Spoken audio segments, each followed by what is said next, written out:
நமஹ நாராயணாய நமஹ மாதவாய நமஹ கோவிந்தாய நமஹ விஷ்ணவே நமஹ மதுசூதனாய நமஹ திரிவிக்ரமாய நமஹ வாமனாய நமஹ ஸ்ரீதராய நமஹ ரிஷிகேசாய நமஹ பத்மநாபாய நமஹ தாமோதராய நமஹ அனந்தபத்மநாபாய நமஹ ஆதிகேசவாய நமஹ புருஷோத்தமாய நமஹ புண்டரிகாட்சாய நமஹ பாண்டுரங்காய நமஹ பார்த்தசாரதியை நமஹ காஞ்சிவரதாய நமஹ அத்திவரதாய நமஹ எத்திராஜாய நமஹ சர்வேஸ்வராய நமஹ. அடியார் பெருமக்களுக்கெல்லாம் நமஸ்காரமும் ஆசீர்வாதமும்.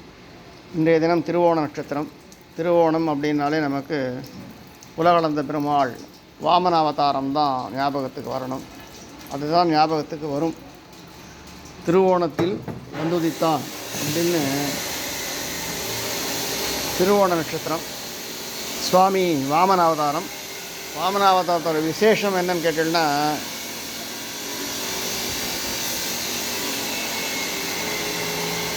சுவாமி குள்ளமாக சின்ன வடிவத்தில் பிரம்மச்சாரியாக வரும்பொழுது வந்தது வாமன அவதாரம். உலகை அளந்த பொழுது திருவிக்ரம அவதாரம். ஹரே கிருஷ்ணா. நாராயணா நாராயணா நாராயணா நாராயணா நாராயணா. கேசவாய நமஹ நாராயணாய நமஹ மாதவாய நமஹ கோவிந்தாய நமஹ விஷ்ணவே நமஹ